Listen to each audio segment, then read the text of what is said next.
はい、今回はですね、キャンピングカー広島さんが製造販売しておりますカレントキャンパーピコ、こちらをご紹介していきたいと思います。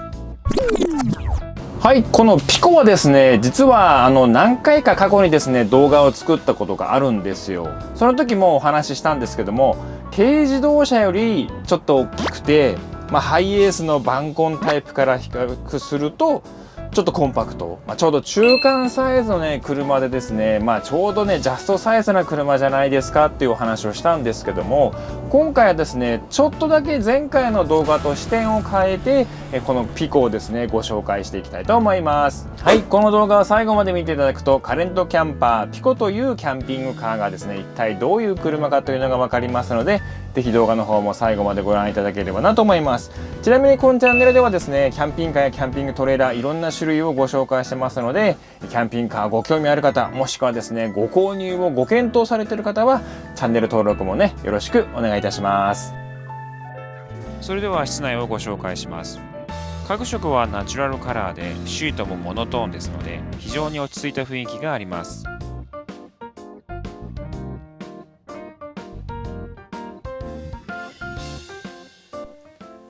エントランスドアを開けると右手側にメインスイッチがあります。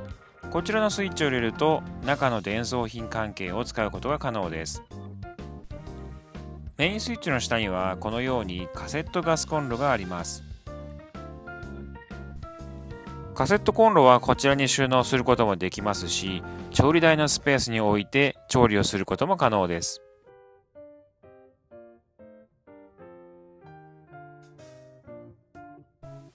エントランスドアの間口も94センチと広く、乗り降りも非常にしやすいかと思います。はい、それではギャレーをですねご紹介していきたいと思います。エントランスドアすぐ入ってですね、こちら側に先ほどねご紹介した調理台のスペースがあって、こちらですねキッチンカウンターがあります。でここにはですね上蓋式のエンゲルの冷蔵庫があります。はい、これは14リッターっていうね容量なんですけども、結構ですねこれ実は冷え度合いをマックスにするとこの中でもですねビールの缶が凍ってしまうぐらいなかなかね冷え度合いのいい冷蔵庫になります。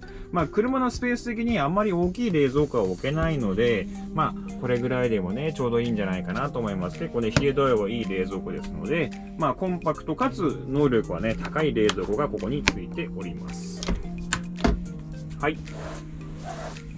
そして照明がねここについてて、ちょっとした小物を置くスペースがねこのようにありますので、スパイスラック的な感じでね、物を置いたりだとかできますし、これがですね一応これテーブルになってます。今テーブルをね後から展開するんですけども、テーブルはですね外してここに設置することもできます。はい、そしてこちらがですねシンクがあります。でこのシンクは簡単な手洗いだとかね洗い物もできるんですけども、水に関してはですねここからこのね蛇口、で手洗いもできますし、これはね引き出しすることができるので、車内にこのヘッドを持ち出して、キャンプ道具を洗ったりだとかワンちゃんの足洗ってあげたりだとか、そういうこともねできます。はい、そしてこのキッチンシンクのすぐ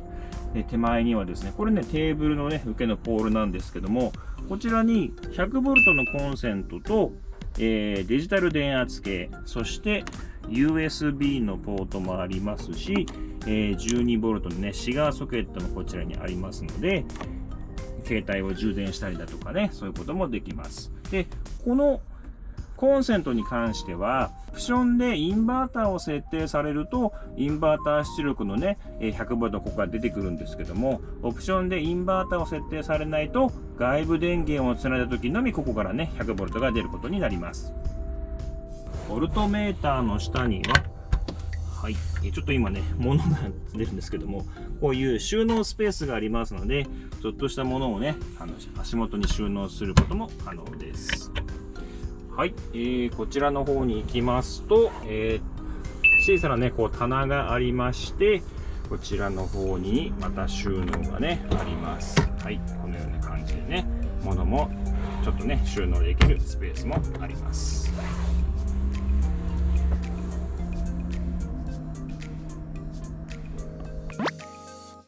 収納してあったこのダイナットテーブルもロック一つで簡単に取り外すことが可能です。レールに接続しテーブルポールを出すとこのようにテーブルも簡単に展開ができます。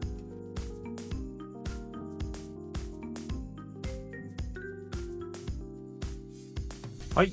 横向きシートのね、こちらを紹介していきたいと思います。この運転席のすぐ後ろに実はですね、これオプションなんですけども、ベバストの FF ヒーターのスイッチがありまして、こちらにね、ダクトが通って、この足元からですね、この FF ヒーターの温風がね、出てくる仕組みになっております。はい、そしてこれ、横向きシートなんですけども、実はですね、ここの下に、収納スペースがねあります。こちらは、これ両側スライドなので、ドアを開けてね物を収納することもできますし、こちらの方に行くとですね、車載工具と、あと電装品関係、サブバッテリーだとか、充電器だとか各ヒューズ、ブレーカーなどがねここに収納されております。ですので、ピコに関しては収納するスペースというのはね、大きなものを収納するスペースはこのぐらいしかないんですけども、このですね、スペースも、はい、だいたいね、奥行きがこれ、約60センチぐらいね、横幅がありまして、収納スペースの高さが、そうですね、だいたい25センチぐらいのね、深さがありまして、このね、ここのスペースの長さが、だいたい1メーター30センチぐらいね、長さがありますので、ちょっとしたね長いものも積めるかもしれないんですけども、収納スペースとしてはねこのぐらいのスペースもあります。で、今バッテリーはこれ1個だけなんですけども、例えば増設して2個にしたりだとか、あとはインバーターね、大型のインバーターを積むとスペース的にはこっち側に来ちゃうので、装備品を増やすとちょっとですね収納スペースが少なくなるかなっていう感じはありますね。はい、そしてこの横向きシートはですね、実はベッドにね簡単にすることができます。これ実は特許をですね取得している技術でして、今これ椅子状態ではちょっとこうね、こう斜めになってるんですよ。座りやすいようにこの辺が少し上がってて、ちょっとこう傾斜がついてるんですよね。ただこれね、ベッドにしたらこれ斜めじゃんと思うかもしれないんですけども、ちょっとね今ベッドを展開していきたいと思います。ベッドは簡単で、ここの背もたれをですねこのようにこっち側にずらしてあげると、はい、もうこれでベッドの完成です。で、先ほど私ねここ斜めになってるよって言ったんですけど、これもうちゃんとまっすぐになってるんですよね。実はこの背もたれがこっち側に行く過程で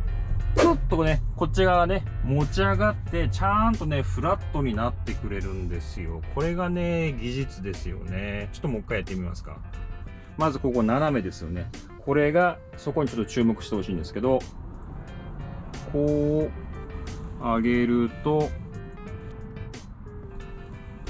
こうね、ちょっとここが持ち上がるんですよ。このようにね。で、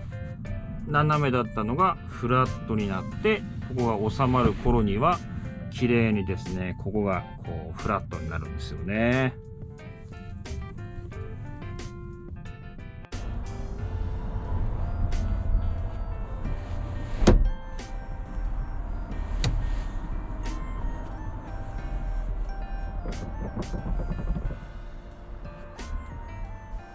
ワンアクションシート、ベッドというだけあって非常に簡単な作業でベッド展開することが可能です。そして私のね立ち位置に注目してほしいんですけども、ほとんど動かずしてねこのようにベッドが展開できます。はい、実際に寝てみました。このように運転席助手席を前に倒してあげると空間が広がりますので、私が寝ても頭がつっかえることはありませんでした。はい、それではですね、ポップアップルーフを開けていきたいと思います。このポップアップルーフは実は2箇所でこれ止められてます。こちら側ね、右側についてるこのバンドと、左側についてるバンド、この計2箇所で実はこのですね天板を押さえております。で、ポップアップルーフを展開する際は、実はですね、このままだったら開けても圧力の関係でルーフがね、上がらないんですよ。ですので、このポップアップルーフを上げようと思ったら、まず最初に窓を開けるか、エントランスドアをこのように開けます。今回はね、ちょっとね、窓を開けます。はい、窓を開けて圧力がね、抜けるようにします。そしてこちらのバンドをね、緩めます。はい、こういう風にして、そして反対側のバンドも、はい、このように貼ります。で、これでこの天板を押さえるものが何もなくなったので、ここまで来たらこのハンドルを握って、ここからですね、立ち上がるようにこうやってね、持ち上げます。そうすると、このようにですね、勝手に持ち上がってくれます。これはですね、ここにダンパーがついてるので、軽い力をね、下からアシストしてあげると、このね、天板自体がぐっとこう上に上がってくれます。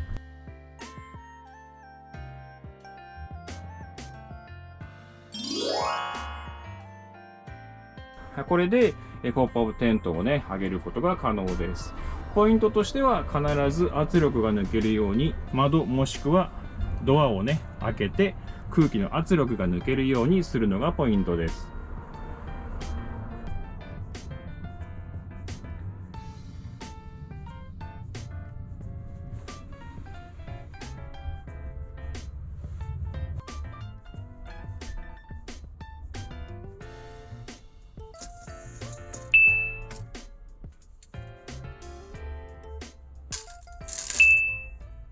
ポップアップの天板も実はベッドになるんですけど、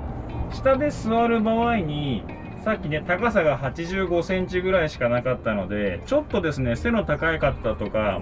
男性の方だったらね、頭が疲れてしまうかもしれないので、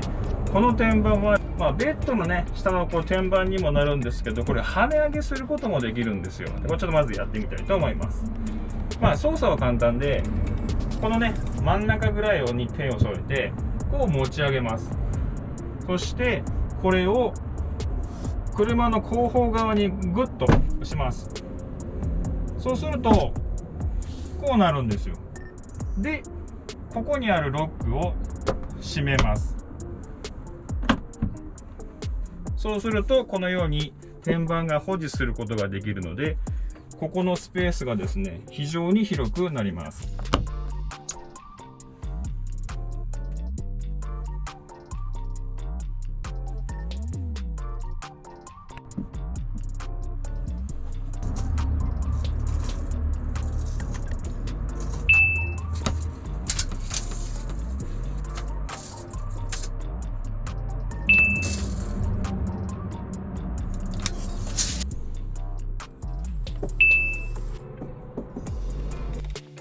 実はこのポップアップルーフに登るときは階段等がありませんので、自力でこのように登ります。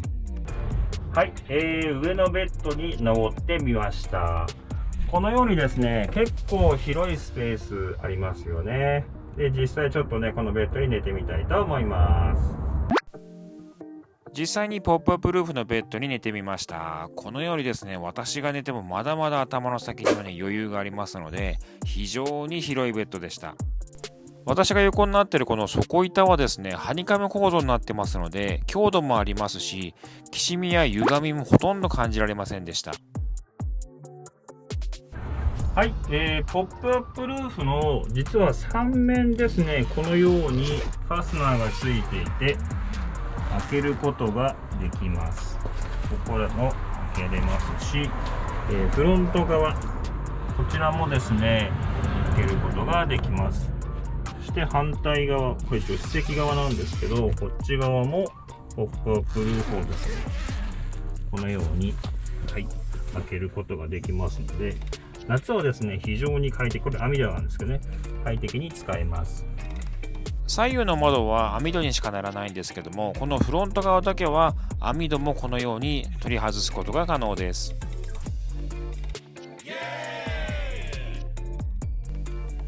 夏場はちょっとね、網戸開けちゃうと虫が入ってくるかもしれませんけどね。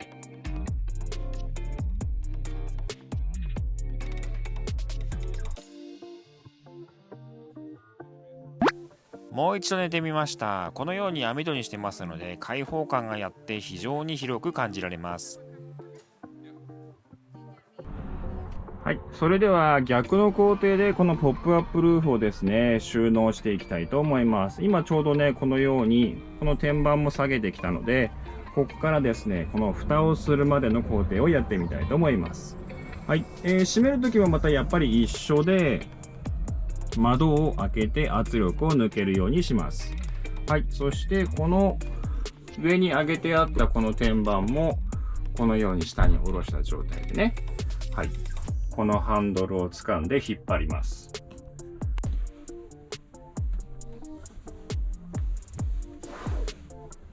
はい、ポップアップルーフを閉める時のポイントなんですけども、完全にここでですね閉めちゃわないで、一回ねこのぐらいで止めておきます。そしてテント生地がですねこの外側に出てしまっている状態ですので、これをねこのように中に入れます。運転席側とこれねフロント側、そしてこっちの助手席側の出てしまっている生地をこっち側にね中にこのようにちゃんと引き込みます。このような状態じゃないと、閉めた時にこの生地がね横側にビローンとこう出てる可能性がありますので、一回ポイントとしては閉めきらないこの辺ぐらいで止めておいて、生地をね中にこう引き込むっていうのがポイントですね。でここまでいったら最後にこういう風に閉めちゃいます。そしてこうダラーンってなったこういうねテント生地をしっかり収納してバンドを留めます。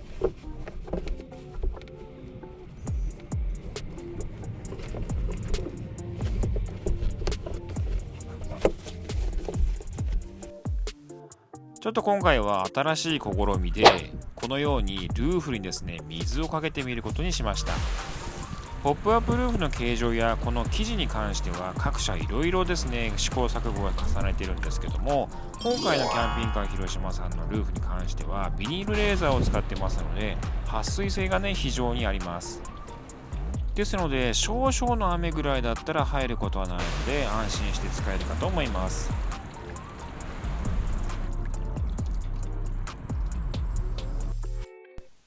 それでは外装をご紹介します。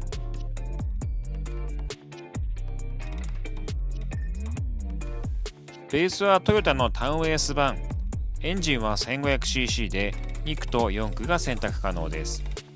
全長は 4065mm ですので、普通乗用車とそんなに変わりません。高さも実は1965ですが、2メーター以下ですので、立体駐車場なども入れる可能性が十分あります。ボディカラーはホワイトとこのシルバーの2色展開ですが、オプションでサイドにステッカーを貼ったり、塗装で色分けなどをすると、オリジナリティあふれるキャンピングカーにできるかもしれません。少し前にこのタウンエース版も衝突安全装置などマイナーチェンジしておりますので、詳細は概要欄をご覧いただければなと思います。はい、今回のキャンピングカー広島さんが製造販売するカレントキャンパーピコいかがだったでしょうか。ポップアップルーフテント式のこのキャンピングカーって非常にですねいいんですよ。なぜかというと、車はコンパクトなんですけど、このポップアップをね開けることによってここの空間が非常に広がるので、立って歩けるねスペースもありますし、着替えとかもできますし、室内空間が広がる意味でもこのポップアップってね非常に有効かと思うんですよ。ただよくねコメントでこれ冬使えるのっていうふうに聞かれることがあるんですよ。FF ヒーター、オプションで FF ヒーターを設定していただければ、ね、冬寒い時でも、ポップアップルーフを上げてヒーターを焚けばですね、この中は結構暖かくなるので、冬でも使うことができるんですけども、ここ北海道に関しては、マイナス10何度だとかね、場所によってはマイナス20何度っていう場所があるんですよ。なので、すごく寒くて雪が降ってる時に、例えばポップアップルーフをパカンって上げて、雪がバンバン降って、こんなダンパーとかの間に雪が積もったり氷ができたりすると閉まらなくなっちゃうんですよね。で閉まらなくなってるってこともあるし、逆に閉めたまんまで、走行してて、寒いとこまで行きますよね。例えばスキー場だとか温泉とか行って、じゃあポップアップルーフを上げましょうってなった時に、天板に関してはね、こうモールがついてるんですよ、ポップアップルーフのところにね。でそれがバカンって開けようとする時にこうってバリバリってこう破けたりだとかすることがあるんですよ。なので北海道の真冬、冬ももちろんこのポップアップルーフって使えることは可能なんですけども、壊してしまう、破れてしまう可能性があるので、とかくこの北海道の12月末か1月2月ぐらいまでの本当マイナスがずっと続くようなところの場所であればね、正直冬は使えるんですけど壊したら困るので出さない方がいいかもしれないんですよね。なので、北海道以外の例えば本州の方のね、冬と言ってもそんなにマイナス10何度にもならないような場所だったら全然これこう開けてもね使うことが可能かと思います。さっき僕もねむちゃくちゃこの水かけたりとかしてやったんですけども、直ちにね水が入ってくるような